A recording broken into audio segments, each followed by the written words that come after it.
Thank you so much, Jackie. Hi, you guys. I'm Holly, an alcoholic. I'm super excited to be here. I'm jealous of the people that are still in daylight because it's 11:07 p.m. here. My dog went to bed. He gave up. He did not want to hear my story. So I'm Holly, alcoholic, sobriety date September 28, 1996. I do have a home group. My home group is West Connect Group. We meet Monday nights, 7 p.m. We are hybrid. So if you would like to come to my home group from the comfort of your living room, hit me up. Be happy to give you the codes. And of course, if you are ever in Jacksonville, Florida, and to get here, you just get on I-10 and we're at dead ends, you're here because that's where we are, the other end of I-10. So we're connected. That's so cool, right? So anyway, if you're ever in Jacksonville, hit me up. We will meet for coffee and go to our home group. That is the way we roll here in Jacksonville. I do have a sponsor. My sponsor is the amazing Miss Polly P. Of course, she has a sponsor and she has a sponsor, and I sponsor women and they sponsor women. So that means I am smack dab in the middle of Alcoholics Anonymous. And your excitement is wonderful. I have to tell you, because it's kind of like, I'm 63 years old. It's 11 o'clock at night. I'm usually in my jammies, watching like some Netflix binge.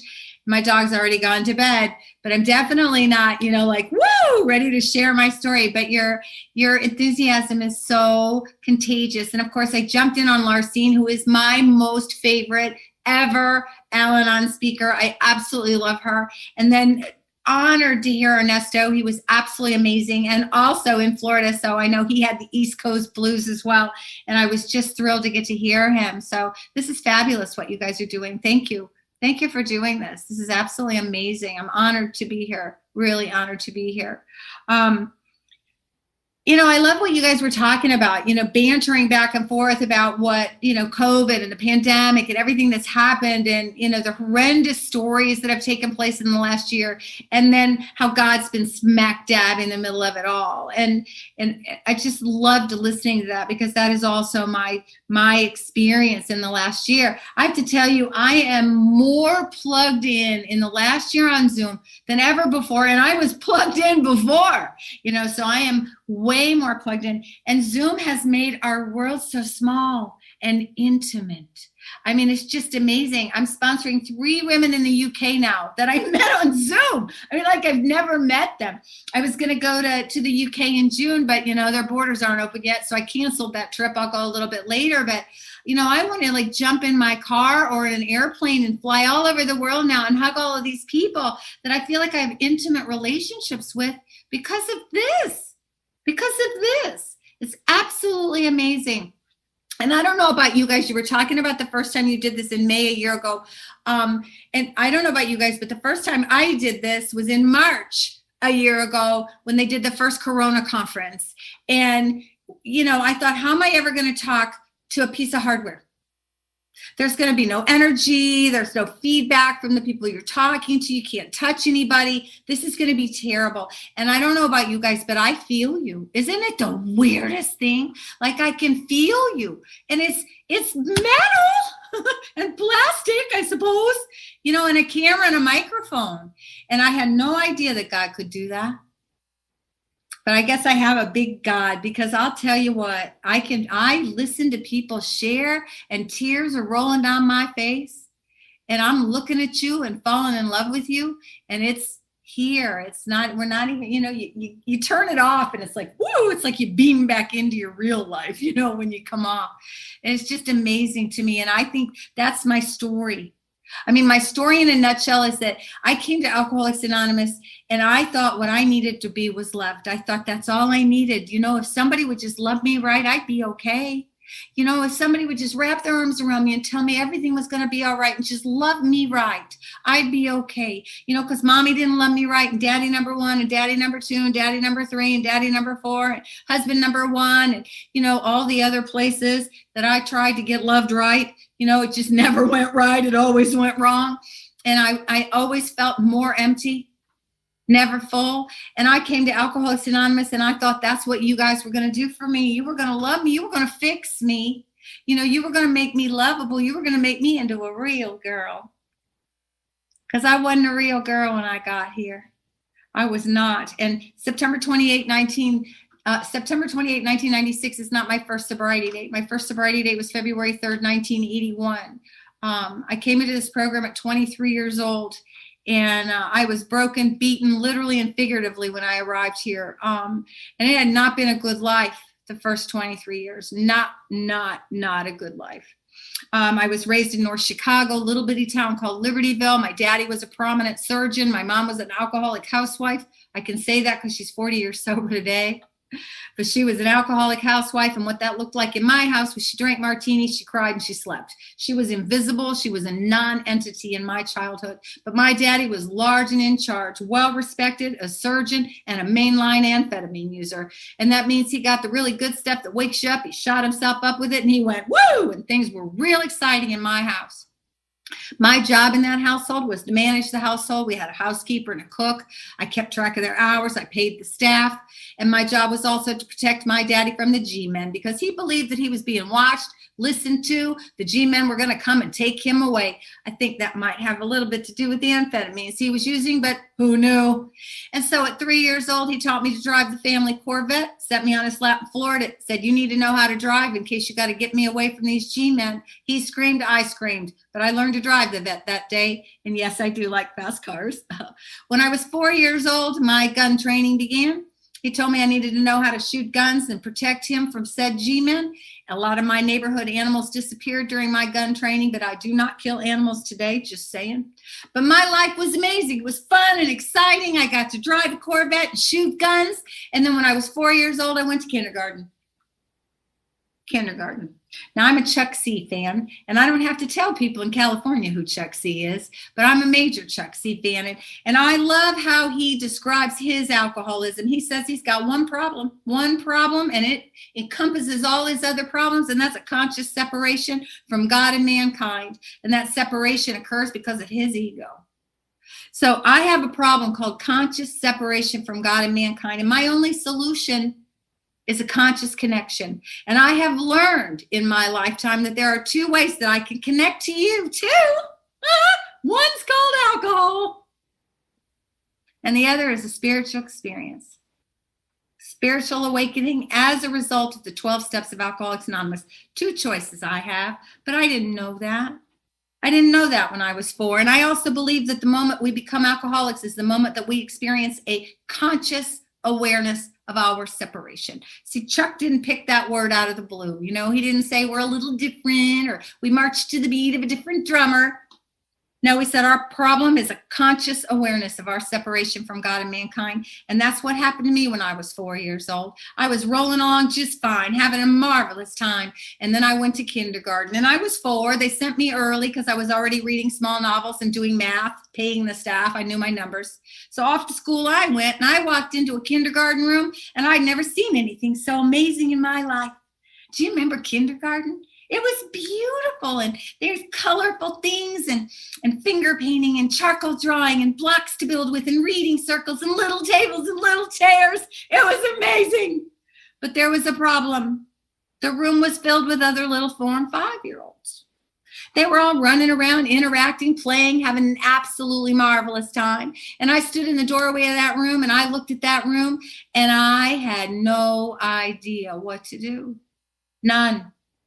Now, if I didn't care, I wouldn't be your speaker tonight, but I watched those other kids play, and I wanted to play too. I wanted to know what it is they seemed to know so easily. They got along so well. And it was in that moment that I became consciously aware of my separation. It was in that moment that I stepped into hell. And it is in that moment that I needed a drink more than anything in the world. But I had to wait a few months. When I was 5, my daddy told me they had cocktail parties frequently, and I hated when they entertained. They treated me weird when other adults were around. I think they tried to act like, treat me like a child when other adults were around, which made no sense to me whatsoever. So at this particular party, I'm 5 years old. I've got my favorite dress on. No one's paying attention to me. Nobody's talking to me. I'm feeling very put out by the whole thing. Kindergarten's extremely stressful. I'm having a bad day. And my daddy says, you're 5. You can start serving our guests their drinks. I said, okay. And I walked over to the bar and I made my mom's martini, which is a highball glass, a whole lot of vodka, a little bit of lemon, and we'll call that a martini. And I headed across the room with that glass of vodka. And I did what I think all good little 5-year-old alcoholics do. I drank it. Oh, yeah. By the time I got across the room, I had drank that entire glass of vodka. And the magic happened for me instantly. Do you know what vodka did for me?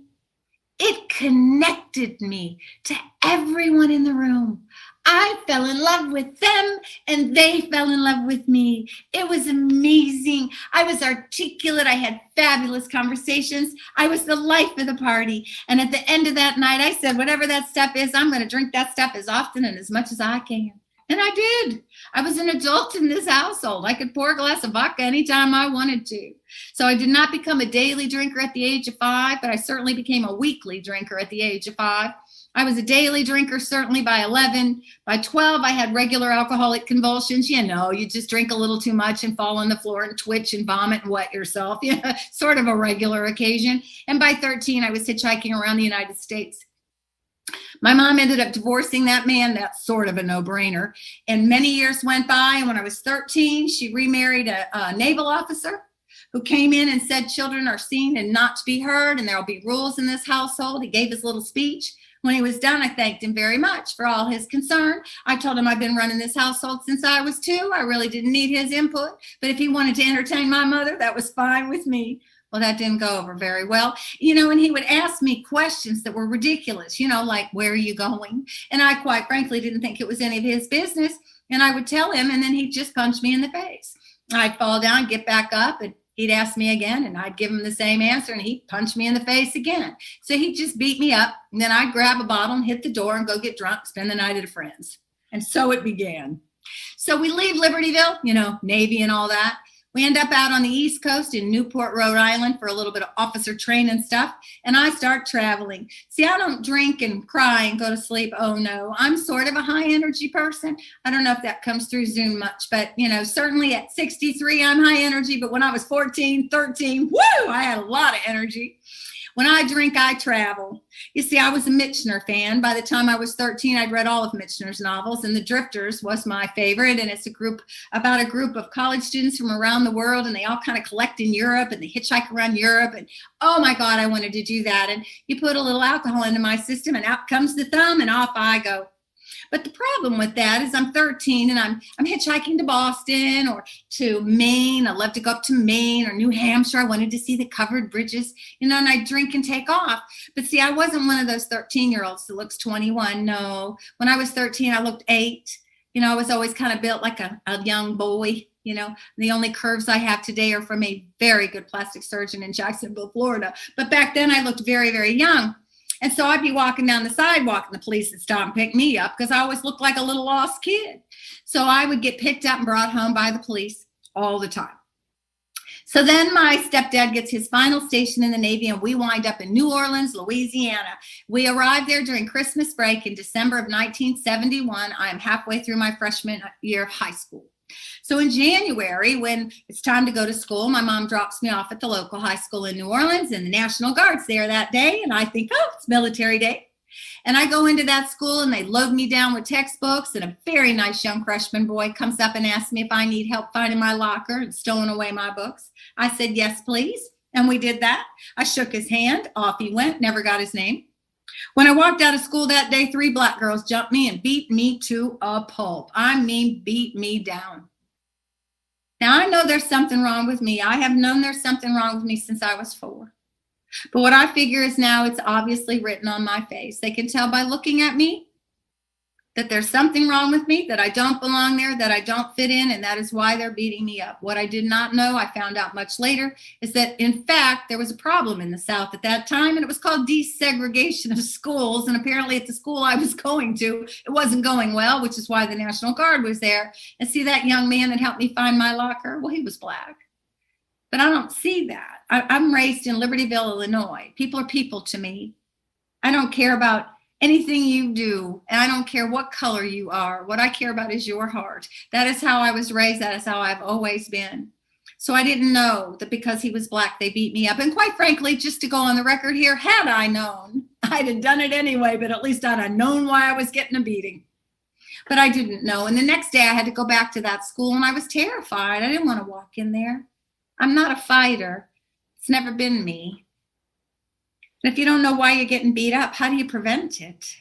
So I didn't want to walk in that school. And 3 blocks away from that school was the ferry. And if you get on that boat, it takes you across the Mississippi River and it drops you off at the foot of Canal Street, which is the opening to the French Quarter. So I started spending my days in the French Quarter of New Orleans instead of school. And in 1972, there was a lot going on in the French Quarter of New Orleans, all of which I partook. Now, I am a real alcoholic, if you haven't figured that out already. But I obsess about alcohol until it's in my possession. I have it in my possession, and the sense of ease and comfort comes at once. Once I put it in my body, the phenomenon of craving kicks in, and I might have 2, and I might wake up in LA with 3 toothless men. I mean, you just don't know where it's going once I put it in my body. But in 1972, there were quite a lot of condiments going on down in the quarter. And if you wanted to offer me a condiment to go along with my main course, I'd be happy to oblige. And back in the day, those condiments had 714 stamped on them, or they came in white powder form. And what those condiments did for me was they allowed me to drink longer and travel further. So now I'm partying on freight cars and waking up in Iowa. Iowa, not a destination, by the way. I would wake up in Galveston, Texas, LA, certainly, I-10, there you go. And Florida. I woke up in Florida a lot. And if you're sleeping outdoors, Florida is a great state to come to in. But now I'm 14 years old and the police are starting to bring me back from far away places. And my parents decide there might be something wrong with me. So they take me to a psychiatrist. And this psychiatrist says to my parents he would like to take me to the mental institution for which he is the director for a 3-day evaluation. So my parents drop me off at DePaul's Mental Institution on Audubon Park. Lovely, lovely brick building, perfectly landscaped. And on the inside, it was One Flew Over the Cuckoo's Nest. They strapped you with leather straps and then hooked your arms together and your feet together and you kind of shuffled down the hall. They strapped you to cots in the hallway with bright lights at night. And my roommate took a ketchup bottle and broke it, slit her throat and bled out and died at my feet. Kind of looked like a fish. It was kind of weird. It was not a good place at all. So they dropped me off for my 3-day evaluation and they promptly let me out a year and a day later. And on the day that they let me out, we had that meeting, where the psychiatrist talks to your parents while you sit on the couch with your arms crossed. I was 15 years old that day. And what my psychiatrist said to my mom and my stepdad is this. He said, Mr. and Mrs. Brandel, it's unfortunate that we have to let Holly go today. But as you know, the insurance, blah, blah, blah. And then he said, in preparation for Holly's homecoming, you need to make funeral arrangements because Holly is not going to survive. You see, Holly is terminally insane. She's a sociopath. And she is either going to place herself in a position where she's killed or she's going to self-implode with her lifestyle. And my mom's crying and my stepdad's, I told you, Carol, I told you, Carol. And I'm on the couch. I'm 15. This man has degrees all over the wall. And I finally know what's wrong with me. Finally. I'm terminally insane. I'm a sociopath. And I'm going to die. And then they let me out. Well, I'm a little bit of an optimist, so I thought, well, let's make the best of it. So I made Steppenwolf's Born to Be Wild my theme song, and off I went. And for the next 8 years, I hitchhiked around the United States. I ran with some very dangerous people, doing some very bad things. It was very much incomprehensible demoralization. I actually think that statement is an understatement. Really incomprehensible demoralization to the 4th power, seriously.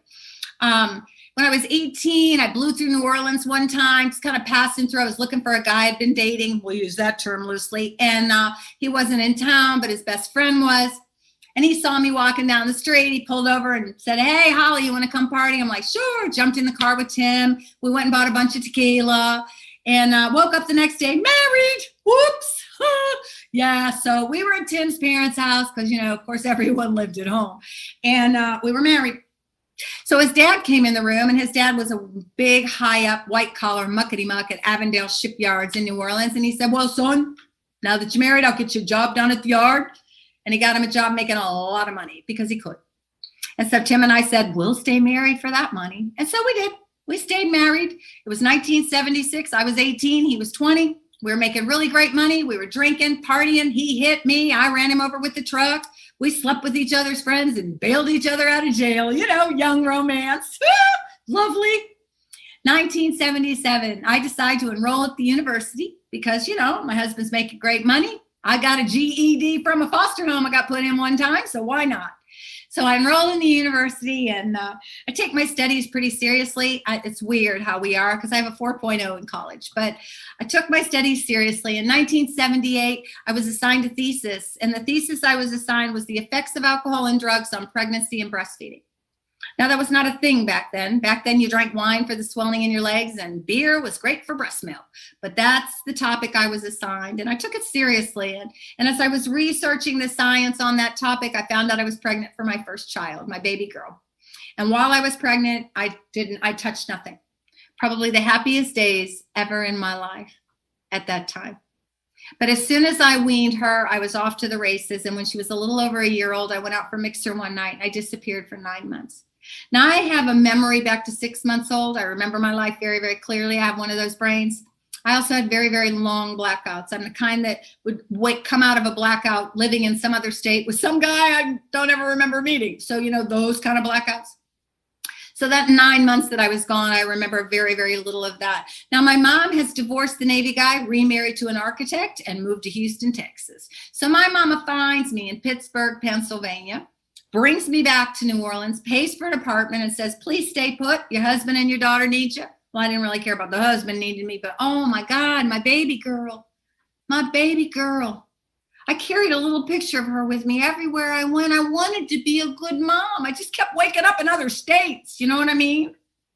I wanted to be a good mom, and so I didn't travel anywhere. I stayed put. Now, I drank in clubs every night. I mean, hello, it's New Orleans. So February 2nd, 1981, I'm in a club in Fat City, New Orleans, and a guy asked me if I wanted to leave that club and go get a condiment of some sort, and I said sure, and off I went, and I ended up in a bad situation. Now, I've been in a lot of bad situations in my day, but this one was a little more brutal than most, and I ended up out on a dock, and he was beating me and various other things, and at one point, I made eye contact with him, and I just said, please kill me, because I was just done. And it freaked him out. He ran off and he left me, and I passed out for a little while and came to later, I don't know when, and found my clothes, put myself back together, hitchhiked home, God knows. I called my mom. It was about 5 a.m. when I walked in the door, and I called my mom right away, and I said, Mom, I was mugged last night, because, what are you going to say, right? Just another day in the life of some of us girls out there. And I said, I'd really like to come to Houston and spend some time with you.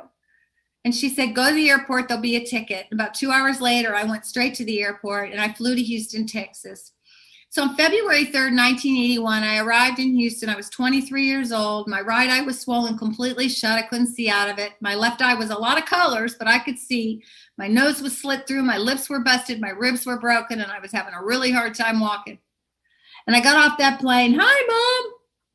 And my mom said nothing about my condition. Now, I looked like that a lot in my life. So, it wasn't shocking. But my mom was happy, happy, happy. And my mom said the words that saved my life on our drive home that day. She said, you're never going to believe this. I'm like, what, Mom? She says, I've been sober in Alcoholics Anonymous for 3 days. It would mean so much to me if you would come to a meeting with me tonight to support me. And she meant it. It was all about her. Thank God. So on February 3rd, 1981, I went to my first Alcoholics Anonymous meeting. It was in a little smoke-filled trailer. It sat in the parking lot of the Episcopal Church in Kingwood, Texas, which is just north of Houston. And I walked into that meeting paying attention, because this is Mom's gig. This isn't my gig. So I was listening. About halfway through the meeting, a little lady started talking about being terminally insane. She said when she put alcohol in her body, a crazy woman takes over and takes her places she does not want to go, doing things she does not want to do, certainly with people she does not want to do it with. And then she said she found out she was not terminally insane. What? She said she found out she had a disease. That disease is alcoholism. And she said, if you have that disease, there's a reprieve, because she's from Houston and all that. She said, all you got to do is work these 12 steps and you never got to feel like that again. What? I was sitting in my seat thinking to myself, oh my God, please let me be an alcoholic. Please. I never wanted to be anything more in my life. At the end of that meeting, they did silver desire chips. They said, if you have a desire to give up your way of life and try ours, come get one. I about knocked over my chair going to get that chip that night. I ran up and got that chip. I was in. Where do I sign? Do I get a membership card? Oh my God. Yes. February 3rd, 1981, I traded sociopathy for alcoholism, and it was a trade up. I was so excited to be here. And I dove in. I did fellowship, meetings. Clubs were open 24 hours a day back then, so I could live at the AA clubs, and I did. There were not a lot of young people in my group. 1981 in Houston, you had to find each other. So you'd go to a meeting and find one. And the two of you go to another meeting, find another one. Pretty soon you'd collect a bunch of you and you'd load up in a van. And then you'd go off to a young people's conference. They were amazing. Everybody slept with everybody all weekend and got spiritual on Sunday. It was awesome. It was early sobriety in the 80s when I was 23. Fantastic. So my first year sober, I always say I divorced my husband, but the fact of the matter is he divorced me. He's got to be clear about that. I always feel like I'm not being honest when I say I divorced him. No, he divorced me. So we get divorced in the first year of my sobriety, and some guy came, sauntering into the AA club one day and said, join me in paradise in sobriety.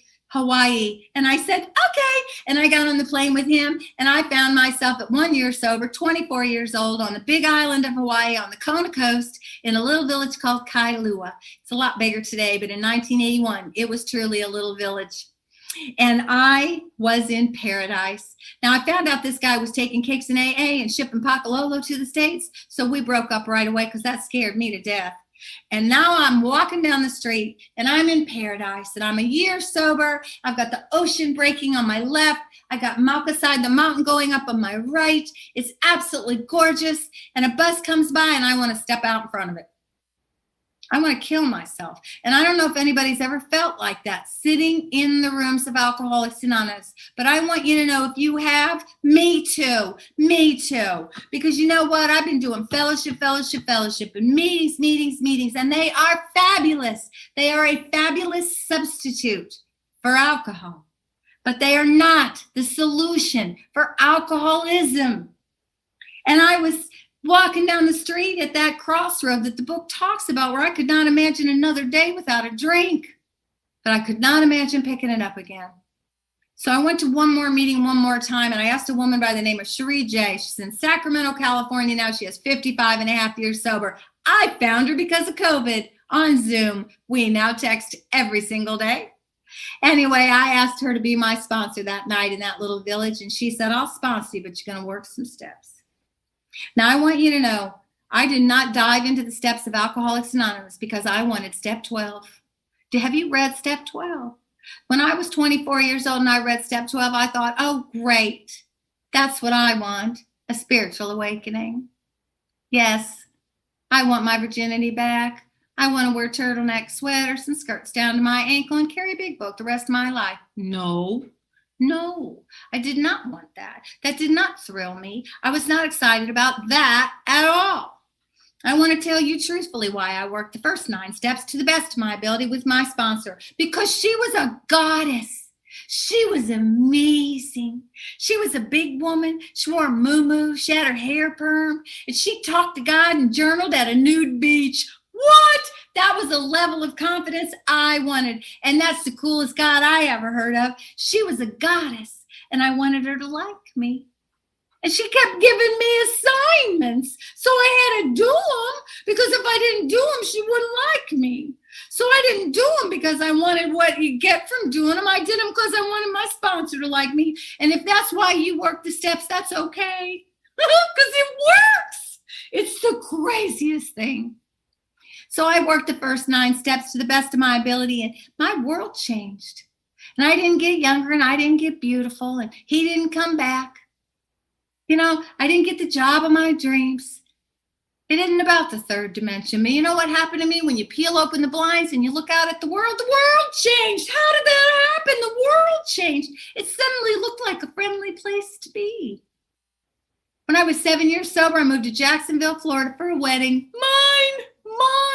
My mom and the architect, they moved to Jacksonville, Florida. And by the way, they're still married. course, my mama being sober 40 years has a lot to do with that. But they moved here and they introduced me to a coworker, my stepdad's. He's a button-up sweater guy. Like, really, he wore button-up sweaters. I never dated a man in my life that owned a button-up sweater. That was not how I rolled. Not one of us. A citizen, like a real person. And he married me. What? Now, I told him I tried marijuana once and I didn't like it. And that is all I told him. You know, I was taught in AA you don't have to do your fifth step with men you date. So I didn't. He had no clue. Now, he knew I was in AA and all that. And he just thought it was so wonderful. I got sober so young. So here I am. I'm in Jacksonville. I'm married to a button-up sweater guy. He has a daughter and I have a daughter. That's 2. And then we decide to have children. So we have 2 baby boys. That's 4. And then I become Catholic because why not? He's Catholic. I start teaching Sunday school. I join the PTA. I'm managing a business because that's what my degree is in. And I am grateful. Oh my God, I have arrived. My life is amazing. It is beyond my wildest dreams. I'm a real girl now. Oh my God. I want to be a good wife and a good mother and a good daughter and a good sister and a good Sunday school teacher and a good employee and a good PTA member. And I'm so busy with all my laurels, you know, because those are all laurels. Just in case you weren't sure what one was, I had a lot of laurels. And at 13 and a half years sober, my life was amazing. We were buying a new home, sold the one we were in. Movers had gone, house was empty. And I might mention I hadn't been to a meeting in 2 years because I was so busy with all my laurels, you know, so grateful. And more importantly, I had not been to a meeting in 2 years. I had not lived in steps 10, 11, or 12. In that 2-year period of time. I had not spoken to another alcoholic woman in 2 years. I had not done anything to improve my spiritual condition. I thought teaching Sunday school was certainly enough, and I hadn't taken a daily inventory, looked at a character defect, or made an amend in that 2-year period of time. So the house is empty. I'm cleaning, getting ready to take the keys to the realtor. I grab my thermos. I've been working all day, and it's empty. So I watched the refrigerator because I'm thirsty and maybe there's something left. And I opened the refrigerator and the only thing in there is a 6-pack of beer we bought for the movers and they didn't drink it. So I just took the lid off my thermos and I took out a beer. I popped the top, poured a little beer in that lid, threw the rest away, drank it, walked out of the door, gave it no thought at all, none. And if there's anything you hear from me tonight, it is that. See, I always believed, especially with my story, that if I ever thought about a drink of alcohol, I would have a moment of consideration, right? If you think about a drink, call your sponsor. If you think about a drink, hit your knees. If you think about a drink, open your big book. If you think about a drink, call another alcoholic woman. These are all fabulous, fabulous tools. Absolutely fabulous tools. But it also says in my book, there comes a time when the only thing that stands between me and a drink is my spiritual condition. And see, I had rested on my laurels for 2 years. There was no spiritual condition. I drank that beer. You would have thought I'd opened that fridge and seen that beer and said, whoa, don't drink that. You're going to blow a 13-year chipper. Whoa, don't drink that. You're going to wake up in LA with 3 toothless men. Or, whoa, don't drink that. You're going to lose a husband or a kid or something. I thought nothing. It was not alcohol. It was liquid. And I was thirsty. Cunning, baffling, powerful. Alcohol got in my body without my permission. That is the disease of alcoholism. 6 months later, I remembered it. Out to dinner with my husband, and I went, you know, honey, when we were moving, I drank some beer. So I guess I blew the whole chip thing, but obviously it's not a problem. Would you mind if I order a glass of wine? Poor button-up sweater. He had no idea. He said, oh, honey, that would be lovely. You've never been able to have a cocktail with me before. Now, the only reason I am your speaker tonight is because that night in that restaurant when I ordered that glass of wine, at home was babysitter with my 2 baby boys. My girls were grown and gone already, but my youngest son was an infant, and I was breastfeeding. Remember that thesis I did in 1978? Yeah? Well, me too. And see, I know the rules about alcohol and breastfeeding, and not only do I know them, but I know scientifically and physiologically why they are in place, and so I followed those rules. And the way this rolled was I was not going to have a drink until my husband came home from work. Certainly not during the day when I was home with the kids. And when he walked in the door, when you're breastfeeding, you're allowed to have 2 servings of alcohol. That's a single shot of hard liquor, 6-ounce glass of wine, or a 12-ounce beer. You can have 2 of those, and then you have to wait 3 hours. So every day, I obsessed all day long. When's he coming home? When's he coming home? I beep him and drive him nuts. If he was late on the couch, no sex for you. I mean, like, it was a nightmare if he was late. When he walked in the door, I'd hand him a drink, which he rarely drank because he wasn't a drinker. I'd take 2 shots of hard liquor because I'm not wasting my time with beer or wine. And then I wait 3 hours. Well, then it's bedtime. So we'd go to bed. And I would repeat the next day. I did that for a year. It was horrifying. I was obsessed all the time. And I never got to satiate the phenomenon of craving. I had fingernail marks. It took a long time for them to heal. I would push my fingernails into the palms of my hands because I wanted more so bad. The day I weaned my son, I had a spiritual experience. This is the day that I'm stopping breastfeeding, for those that don't understand the breastfeeding terminology. So on that particular day, my husband walks in, cocktail hour, hand him a drink, and it occurs to me, I have no reason to stop tonight. I was filled with a terror like nothing I have ever experienced before or after. I looked at Michael and I just handed him a drink, and I looked at Michael and I went, oh my God, throw it away. Oh my God, get it out of here. Get all the alcohol out of the house. Throw it away. Do something. Oh my God, what have I done? And I ran out the front door. I said, I got to go to a meeting. And I just left him standing there with his chin to his chest. I'll have you know, we separated 3 months later. I've been divorced 24 and a half years. He had absolutely no concept of a wife in the middle of Alcoholics Anonymous. And he had no idea who I was. I sat him down and told him my story. He cried, I cried, different reasons. Yeah, it didn't go over well. So I've been divorced quite a while. But that night I ran to a meeting, and I got there a couple of hours before it started, and I sat on the steps of the church. When they opened the doors that night, I went in and I got the desired chip I hold today. That was September 28, 1996. But what I did on the steps of that church that night, waiting for that meeting to begin, is steps 1, 2, and 3. I mean, immediately, just like that. And the difference for me, February 3rd, 1981, I admitted I was an alcoholic. Are you kidding? I traded sociopathy for alcoholism. I was delighted to have that label. I had no idea the depths of this disease. September 28, 1996, I conceded to my innermost self that I have the disease of alcoholism, that I need to treat that disease every single day. And if I don't treat it, it will treat me. I cannot outsmart it, outmaneuver it, manipulate it.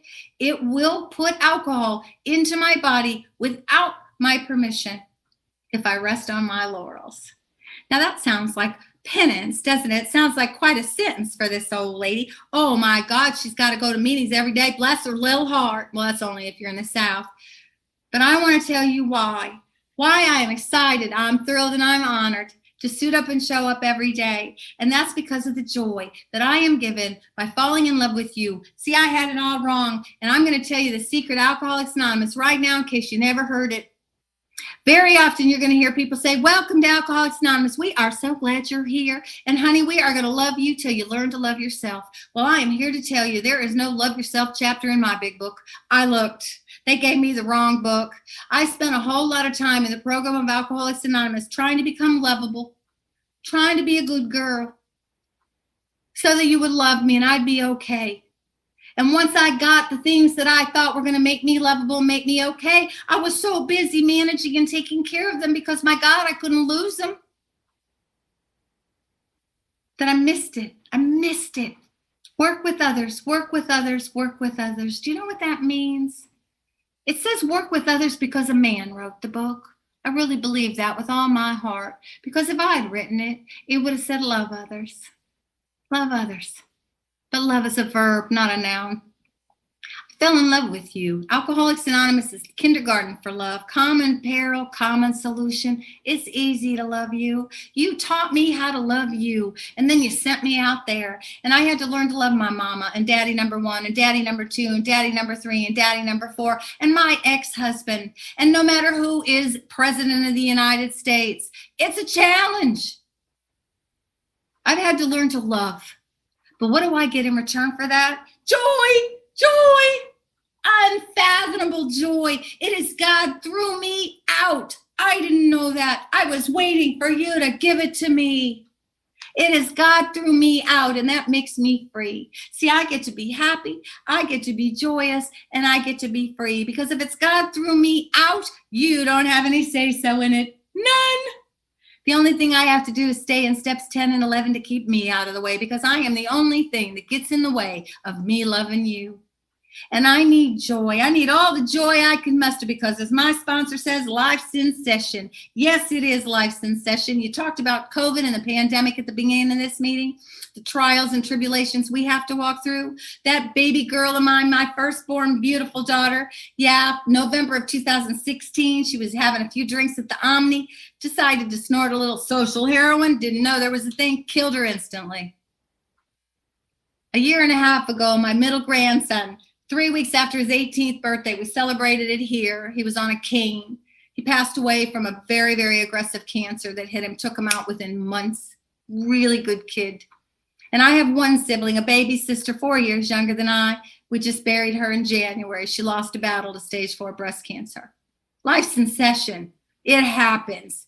But I'm here to tell you, and I know Philo knows this because you were talking about it and I heard you. Love is a verb, and when you put love into action, you get joy. It doesn't matter what is happening in your life. If you put love in action, you get joy. It's like math. It works.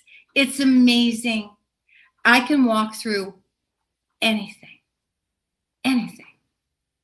as long as I stay in love. And thank you, Philo, for giving me the opportunity to do that tonight. Love you guys. Thank you.